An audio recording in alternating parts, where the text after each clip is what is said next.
E aí, craque, tudo tranquilo? Eu sou Marcos Vinícius, esse aqui é o Visão de Jogo e o vídeo de hoje é sobre o assunto do momento, não tem como fugir. Não se fala em outra coisa, até porque mudou completamente as nossas vidas, né? Que é o BBB. Mentira, né? É o coronavírus. Até vou colocar minha máscara aqui que é pra ficar protegido. E nesse vídeo não vou falar só dele, sim de todas as pandemias e epidemias que afetaram o futebol ao longo do tempo. Tem muitas histórias e curiosidades interessantes que você provavelmente nunca viu. Então fica ligado até o final do vídeo e se puder, avalie e comenta o que você achou. Valeu!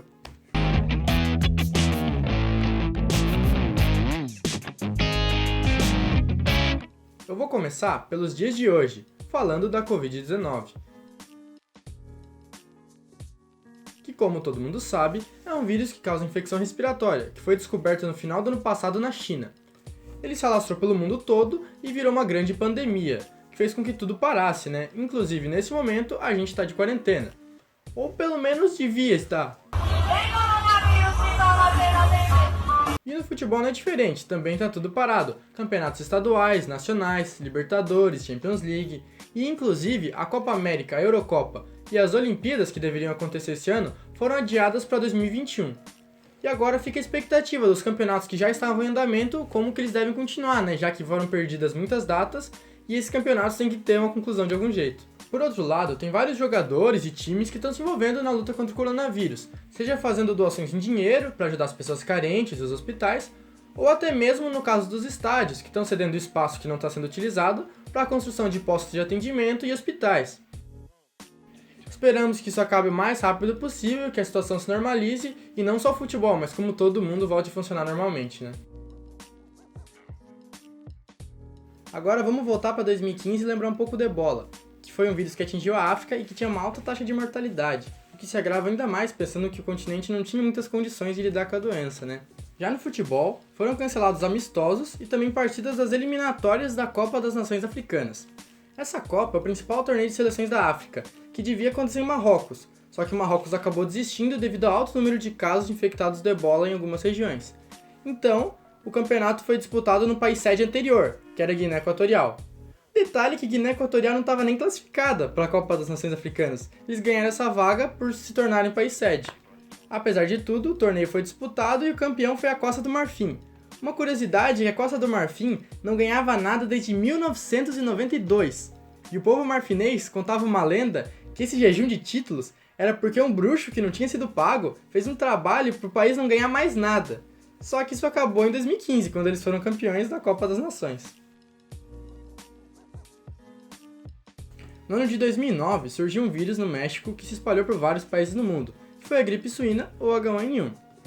Como o México foi um dos principais países atingidos, a Copa da CONCACAF Sub-17 acabou sendo cancelada, e a Libertadores também foi afetada, porque na época, os times mexicanos também disputavam a Libertadores da América. O que acontece é que quando o vírus se expandiu, já estava na metade da competição, e tinham 2 times mexicanos classificados para as oitavas de final. O Chivas Guadalajara ia enfrentar o São Paulo, e o São Luís ia enfrentar o Nacional do Uruguai. O Chivas e o São Luís até tentaram trocar o mando de campo do México para Bogotá, só que a Colômbia não aceitou que eles viessem jogar ali. Por isso, a Conmebol decidiu que os times mexicanos iam disputar as oitavas de final em jogo único na casa do adversário. Só que os Chivas e o São Luís acabaram não concordando e desistiram de jogar Libertadores nesse ano. Então, o São Paulo e o Nacional avançaram para a próxima fase e se classificaram direto para as quartas de final. O São Paulo enfrentou o Cruzeiro e acabou sendo eliminado. Já o Nacional enfrentou o Palmeiras, ganhou do Palmeiras e na semifinal pegou o Estudiantes. E daí o Estudiantes passou e acabou sendo campeão. Curiosamente, o Nacional e o São Paulo foram eliminados para o campeão, que foi o Estudiantes, e o vice, que foi o Cruzeiro. Outros fatos interessantes dessa Libertadores de 2009 foram que o artilheiro da competição foi o Mauro Bozelli, que hoje é centroavante do Corinthians.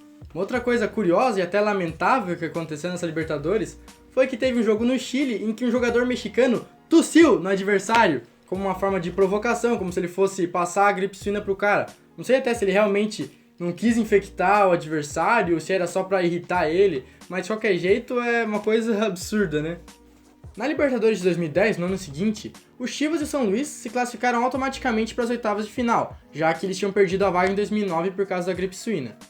Para que eles se classificassem lá no meio do campeonato, tiveram que mudar o regulamento, e daí o que aconteceu foi o seguinte: Se classificavam todos os primeiros colocados de cada grupo e também os 6 melhores segundos, o que tirava a vaga dos 2 piores segundos, abrindo a vaga para o Chivas e o São Luís. O São Luís acabou caindo para o Estudiantes, olha o Estudiantes aí de novo, né? E o Chivas foi até a final, onde perdeu para o Inter. Então quase que o Chivas Guadalajara foi campeão da Libertadores sem nem ter disputado a fase de grupos. Só que o Inter não deixou, né?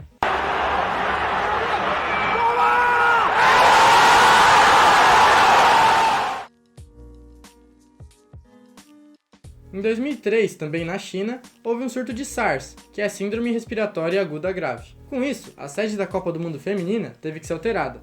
O campeonato ia acontecer na China, então, já que a China não ia mais participar da competição, foi passado para o país sede anterior, que eram os Estados Unidos. Naquele mesmo esquema que a gente viu na Copa das Nações Africanas, quando o país sede não pode organizar o evento, então passa para a sede anterior.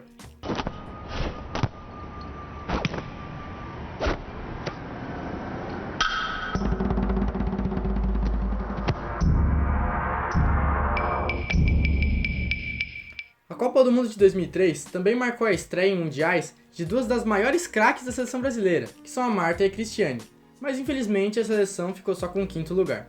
Na edição seguinte, em 2007, a China acabou sendo anfitriã, em compensação a ter perdido a sede em 2003, e a campeã foi novamente a Alemanha, dessa vez em cima do Brasil.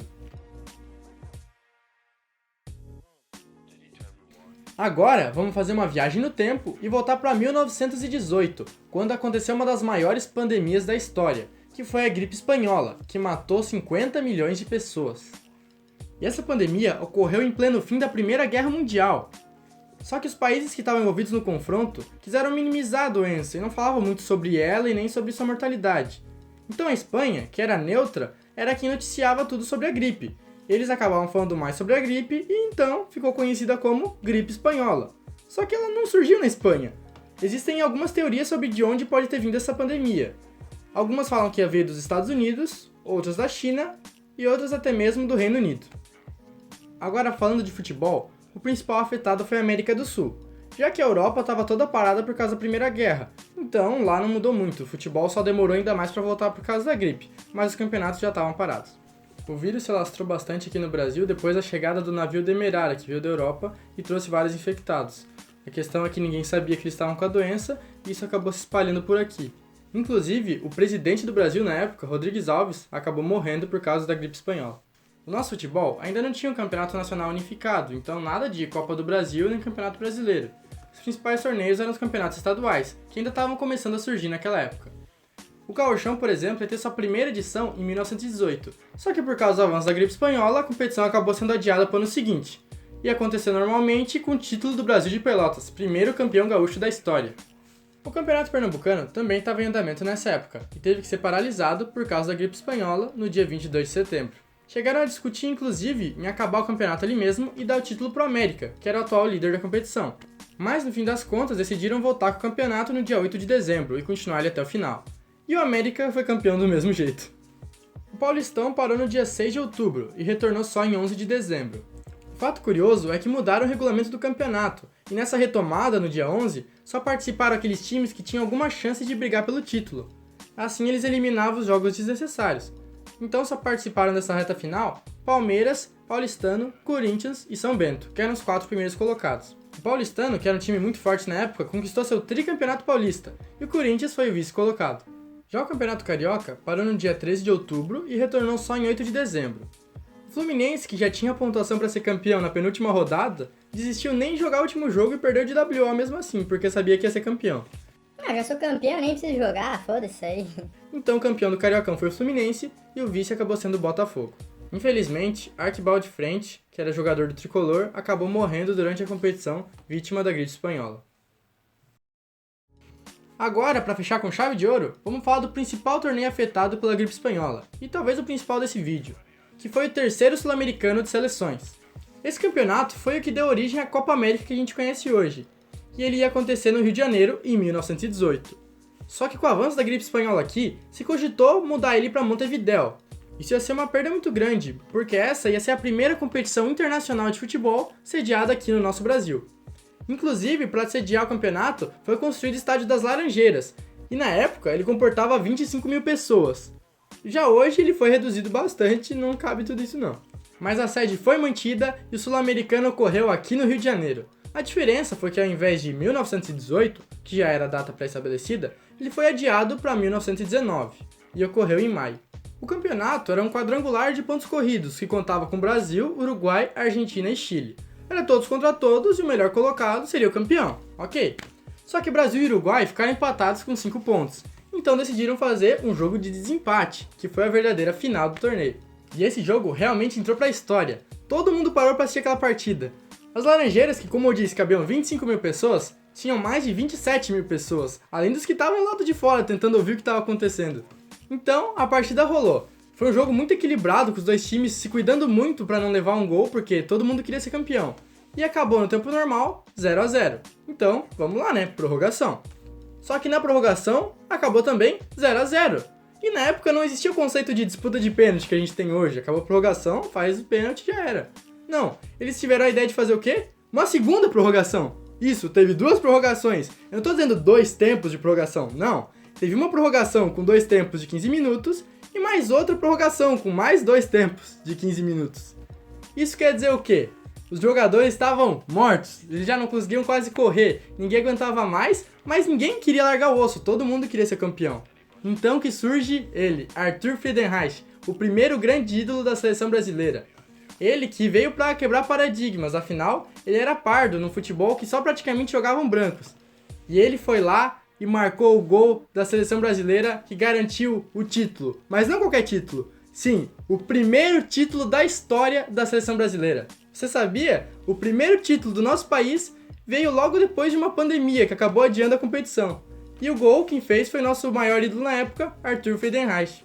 No final das contas, a gripe espanhola só adiou o inevitável. E ali começava a trajetória de glórias da nossa seleção.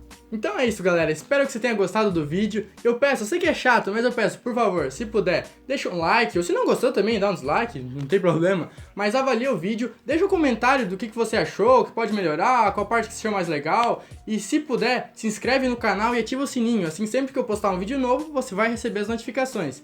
E aqui no Visão de Jogo eu sempre vou tentar trazer conteúdos diferentes e interessantes que você provavelmente vai gostar, pelo menos eu espero. Se não gostar também, sai daí, ó.